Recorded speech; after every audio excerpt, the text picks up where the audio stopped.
اعوذ باللہ من الشیطان الرجیم بسم اللہ الرحمن الرحیم الحمد للہ رب العالمین الصلاۃ والسلام علی اشرف الانبیاء والمرسلین وخاتم النبیین سیدنا و نبینا و طبیب نفوسنا و حبیب قلوبنا و شفیع ذنوبنا بالقاسم محمد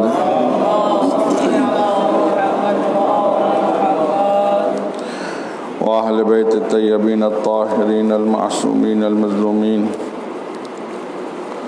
ولعنة الدائم على أعدائهم أجمعين من يومنا هذا إلى قيام يوم الدين. أما بعد فقد قال الله تبارك وتعالى في القرآن الحكيم بسم الله الرحمن الرحيم الذي أحسن كل شيء خلقه. صلوات پڑھی محمد و آل محمد.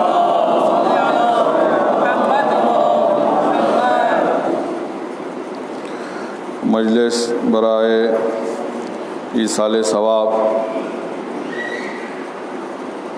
آپ سبھی حضرات کا جانا پہچانا مرحومہ زرین تاج،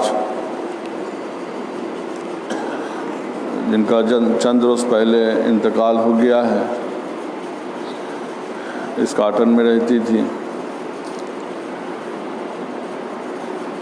انہی کی ایصال ثواب کی غرض سے آج کی یہ مجلس عزا، مجلس سوم.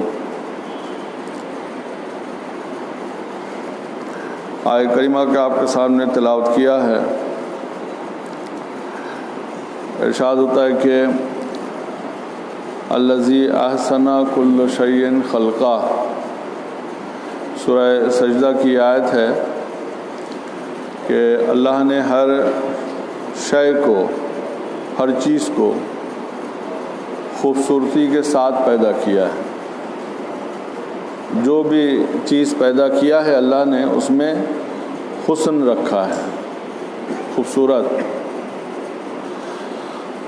اللہ جو ہے حسن کو پسند کرتا ہے. ربکم وعدا حسنا. اللہ اگر کسی سے وعدہ کرتا ہے تو وہ وعدہ بھی جو ہے وہ خوبصورتی کے ساتھ نبھاتا ہے. وعدا حسنا، حسنا یعنی خوبصورت. رزقاً حسنا. اللہ انسانوں کو جو رزق دیتا ہے وہ رزق حسنا، خوبصورت، پاک، پاکیزہ، طیب رزق اللہ اپنے بندوں کو عطا کرتا ہے. قولوا للناس حسنا. اللہ کہتا ہے کہ جب لوگوں کے ساتھ گفتگو کرو تو خوبصورتی کے ساتھ گفتگو کرو. قولوا للناس حسنا. حسنا یعنی خوبصورتی کے ساتھ. تو اللہ نے ہر چیز کو پیدا کیا ہے حسن کے ساتھ. اس کا وعدہ میں حسن پایا جاتا ہے، اس کے رزق میں حسن پایا جاتا ہے.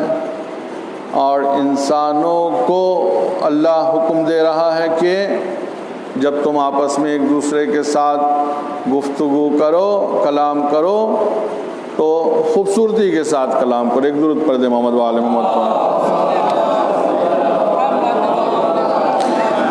وَيُبَشِّرَ الْمُؤْمِنِينَ الَّذِينَ يَعْمَلُونَ الصَّالِحَاتِ أَنَّ لَهُمْ أَجْرًا حَسَنًا. اب اللہ جو ہے بشارت دے رہا ہے مومنین کو. اے میرے رسول، مومنین کو بشارت دے دیجئے جو لوگ عمل صالح انجام دیتے ہیں. ان لہم اجرن حسنا. ایسے لوگوں کے لیے اللہ کی جانب سے کیا ہے؟ صرف اجر نہیں کہا، صرف اجر یعنی ثواب، ثواب نہیں کہا. اجرن حسنا، خوبصورت آپ کو نیکی عطا کیا جائے گا، خوبصورت آپ کو ثواب عطا کیا جائے گا۔ یہ چند آیتیں جو آپ کے سامنے میں نے پڑھا ہے، یہ سب میں جو ہے اللہ نے حسن کا ذکر کیا ہے۔ وَلِلْوَالِدَيْنِ احسانًا جو آج کا جو موضوع ہے، کیونکہ ایک ماں دنیا سے گزر گئی اور بچوں کے لیے ماں اور باپ دونوں ہی قابل تعظیم بھی ہیں، قابل احترام بھی ہیں، چاہے ماں ہو یا چاہے باپ ہو۔ اللہ نے ماں باپ کے لیے قرآن مجید میں ارشاد کیا ہے وَلَا تَقُل لَّهُمَا اُفٍّ، اپنے ماں باپ کے مقابلے میں اف تک نہ کہو۔ اف جو سب سے معمولی جو لفظ جانا جاتا ہے، اف کہتے ہیں کہ اپنے ماں باپ کے مقابلے میں اف نہ کہو۔ وَقُولُوا قَوْلًا كَرِيمًا، اپنے ماں باپ کے ساتھ جب گفتگو کرو تو کریمانہ گفتگو کرو۔ قولاً کریمہ یعنی مہربانی کے ساتھ، محبت کے ساتھ، الفت کے ساتھ۔ یہ دوسرا حکم۔ پہلا حکم کیا ہے؟ وَلَا تَقُل لَّهُمَا، لَهُمَا کا ضمیر کہاں پلٹ رہا ہے؟ ماں باپ کی طرف۔ اپنے ماں باپ کے مقابلے میں اف نہ کہو۔ وَقُولُوا قَوْلًا كَرِيمًا، اور جب اپنے ماں باپ کے ساتھ گفتگو کرو تو تمہارا گفتگو کیسا ہونا چاہیے؟ کریمانہ ہونا چاہیے، چاہے ماں ہو یا چاہے باپ، مہربانی کے ساتھ، محبت کے ساتھ، خاکساری کے ساتھ،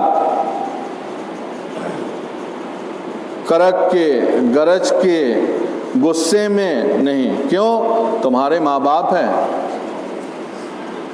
تمہارے ماں باپ ہیں۔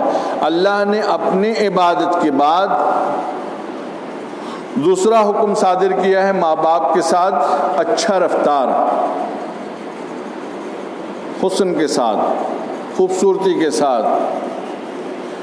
اور اس کے بعد پھر تیسرا حکم جو قرآن مجید میں ماں باپ کے سلسلے میں آیا ہے کہ وَخْفِضْ جَنَاحَكَ، اپنے دونوں کاندھے کو من الذل و رحمہ، خاکساری کے ساتھ اپنے دونوں کاندھے کو اپنے ماں باپ کے سامنے جھکا دو۔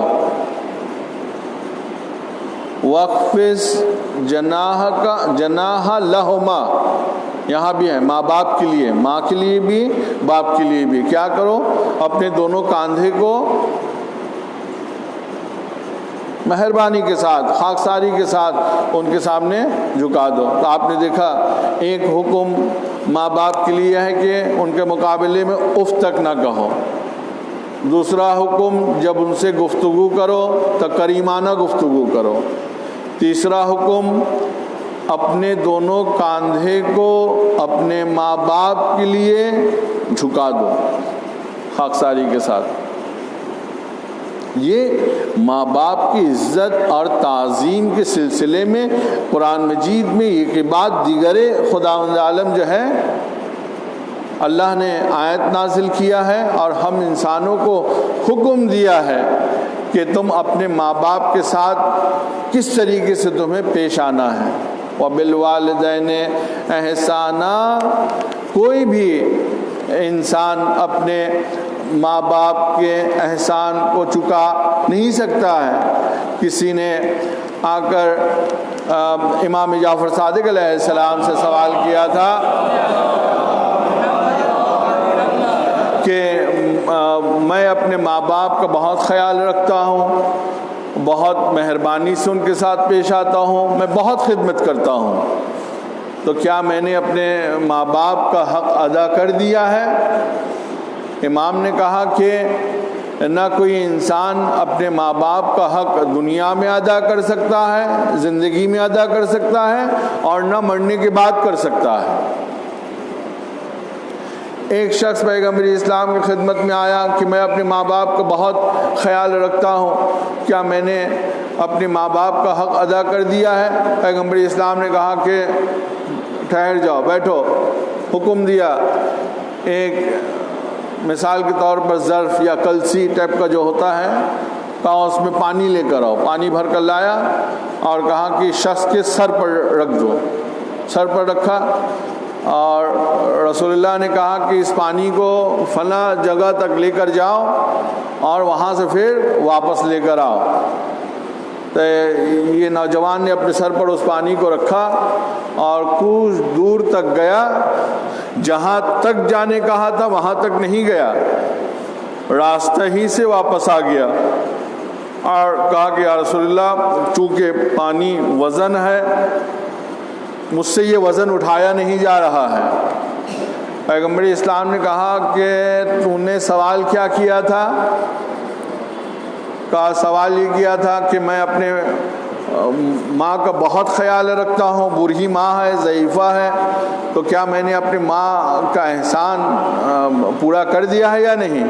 کوئی تکلیف نہیں دیتا ہوں، ہر قسم کا میں خیال رکھتا ہوں۔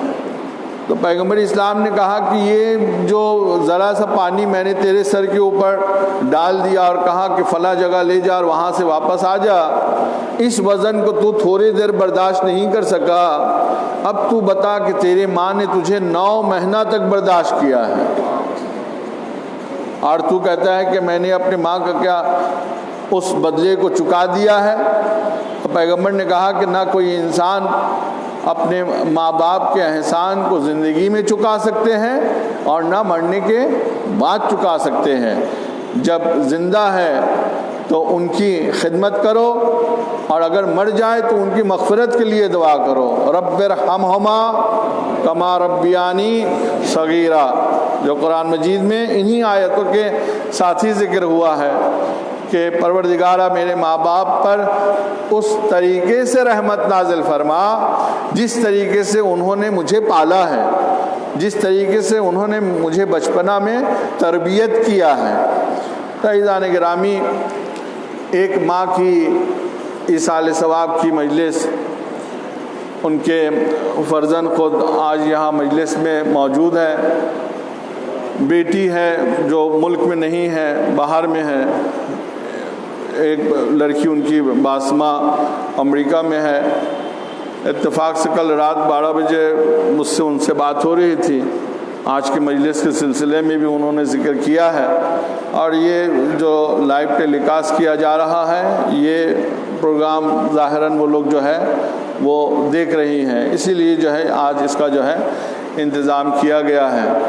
اب اتنے دور میں ہے، ماں مر گئی، ایک بیٹی ہے، ماں کی جدائی پر تڑپ ہے کہ کاش ہم بھی ایسے وقت پر اپنی ماں کے ساتھ ہو پاتے، اس لیے کہ ماں دنیا سے جب جا رہی ہے یا باپ جاتا ہے تو یہ بچوں کے لیے بہت سنگین وقت ہوتا ہے، بہت کٹھن وقت ہوتا ہے، اور اتنے دور پر رہ کر جب اپنی ماں کی جدائی کا خبر سنا ہے کہ ماں گزر گئی، اور زرین تاج مرحومہ میرے خیال سے ہمارے قوم میں اکثر مومنین ان کو پہچانتے ہیں، بہت جو ہے دینی مذہبی کاموں میں بہت حصہ لیا کرتی تھی، اور نہ جانے کتنے لوگوں کو جو ہے وہ غریب غربا کو جو ہے وہ مدد کیا کرتی تھی۔ یہ صفت جو ہے بہت اچھی صفت ان میں تھی، خدا کرے یہی صفت ان کے بچوں میں بھی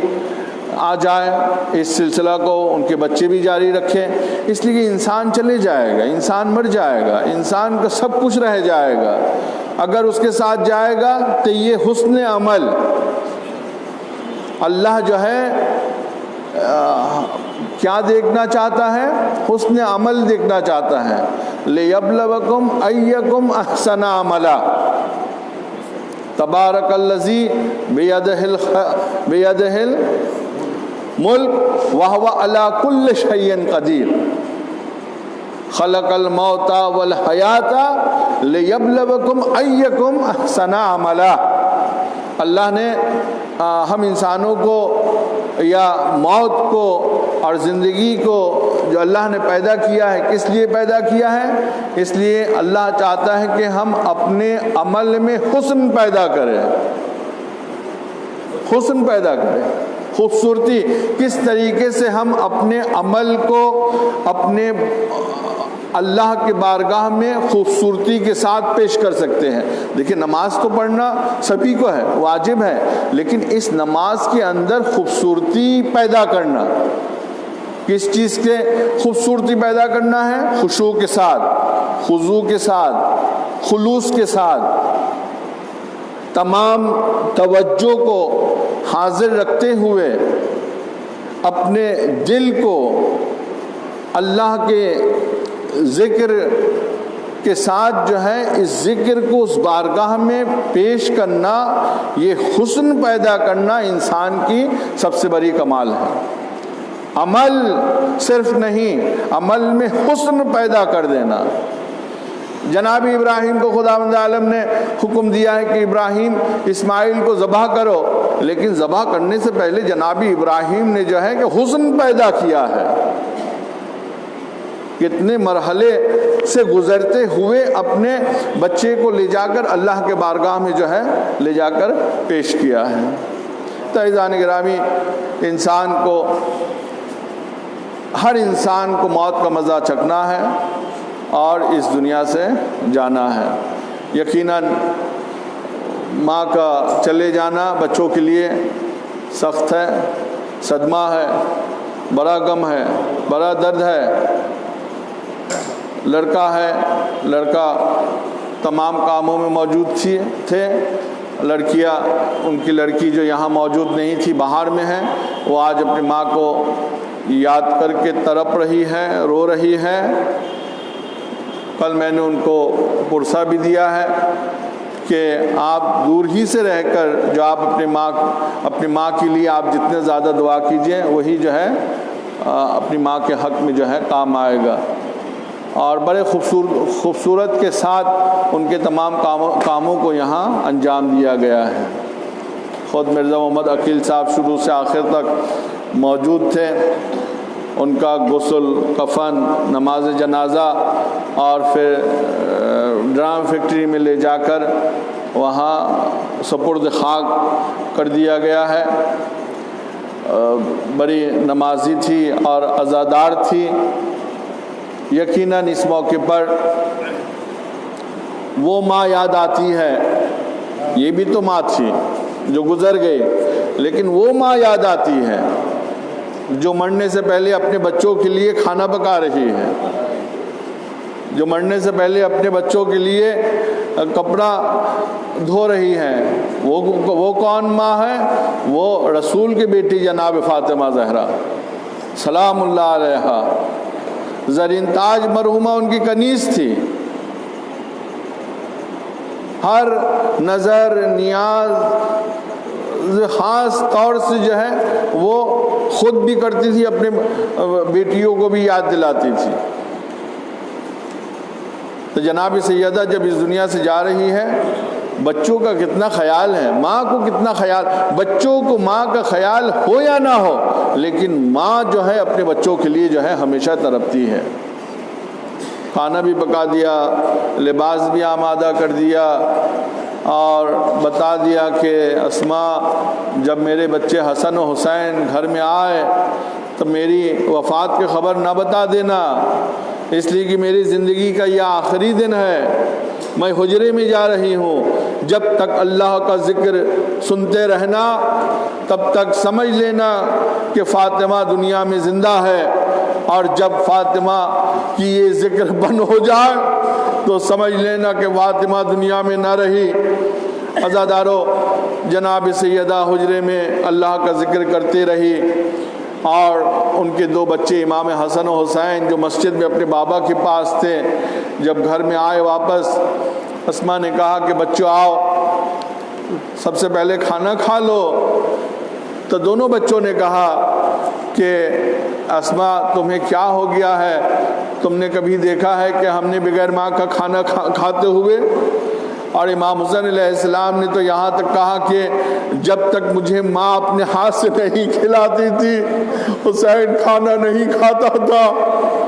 آج کیا بات ہے جو تم کہہ رہی ہو کھانا کھا لو بچوں؟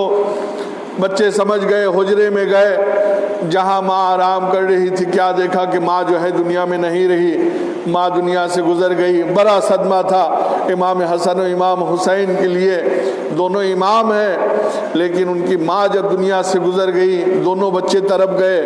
دوڑتے ہوئے مسجد میں اپنے بابا کے پاس پہنچے، بابا کو جا کر کہا کہ بابا ہم یتیم ہو گئے، میری ماں دنیا سے گزر گئی۔ مولا علی نے سنا، آئے اور وصیت کے مطابق جناب زہرا کو غسل دیا، کفن پہنایا، وقت وداع بچوں کو بلایا، رات کے تاریخی میں لے جا کر مولا علی نے جناب زہرا کو سپرد خاک کر دیا۔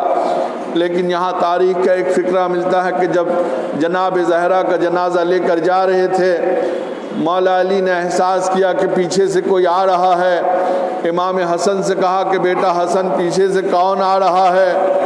تابوت رکو جا کر دیکھو کون ہے۔ کہا کہ بابا بہن زینب آ رہی ہے۔ مولا علی نے کہا کہ علی کی زندگی میں علی کی غیرت اجازت نہیں دیتی ہے کہ زینب جو ہے جنازے کے ساتھ آئے، رات کی تاریخی ہے، تابوت ہے۔ اس کے باوجود مولا علی نے حکم دیا کہ جاؤ اپنے بہن کو لے جا کر گھر میں رکھاؤ، میں کہوں گا یہ کوفہ ہے، رات کی تاریخی ہے، جناب زہرا کی جنازہ سپرد خاک کرنے جا رہے ہیں۔ لیکن مولا علی کی غیرت نے برداشت نہیں کیا ہے کہ زینب جو ہے رات کی تاریخی میں پردہ ہونے کے باوجود وہ گھر سے باہر آ جائے۔ لیکن یہی زینب ام کلثوم امام حسین علیہ السلام کی شہادت کے بعد کربلا کے میدان میں بے مکنا و چادر، اور کبھی کوفے میں، کبھی شام میں، کبھی دربار میں، کبھی بازار میں، اور منادی نیدا دیتا رہا، آؤ آؤ تماشا دیکھو، یہ زینب ہے، یہ ام کلثوم ہے، یہ علی کی بیٹی ہے، یہ فاطمہ کی بیٹی ہے۔ الا لعنۃ اللہ علی القوم الظالمین وسيعلم الذين ظلموا أيّ منقلب ينقلبون۔ آپ حضرات ایک مرتبہ سورہ فاتحہ اور 3 مرتبہ سورہ اخلاص پڑھ کر مرحومہ زرین تاج توفیق بنت خلیل شیرازی کی روح کو بخش دیجیے۔ بسم اللہ الرحمن الرحیم۔ الحمدللہ رب العالمین الرحمن الرحیم۔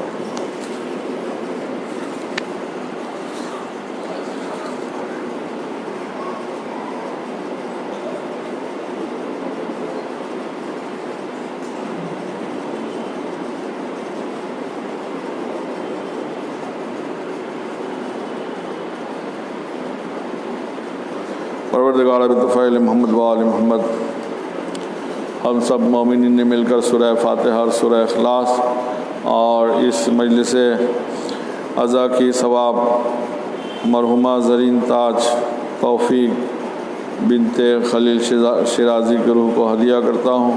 یا رب کریم مرحومہ کی تمام گناہان کبیرہ و صغیرہ کو معاف فرما۔ یا اللہ مرحومہ کو جوار محمد و آل محمد جگہ نصیب عنایت فرما۔ یا اللہ مرحومہ کے قبر پر اپنے رحمت کا نزول عنایت فرما۔ یا رب کریم مرحومہ کے بچوں کو جو ان کے فرزند یہاں موجود ہیں، ان کے بیٹیاں باہر میں ہیں، یا رب کریم اس صدمہ اس جدائی میں ان بچوں کو صبر جمیل عنایت فرما۔ یا اللہ جو مومنین و مومنات اس دار فانی سے گزر گئے ان سب کی مغفرت عنایت فرما۔ قبور مومنین پر اپنے رحمت کا نزول عنایت فرما۔ یا اللہ بانی مجلس کے نیک حاجتوں کو پورا فرما، حاضرین مجلس کے نیک حاجتوں کو پورا فرما۔ ہمارے درمیان جو لوگ بیمار ہیں، مریض ہیں، تمام مریضوں کو شفا کامل و عاجل عنایت فرما، مرحومین کی مغفرت عنایت فرما۔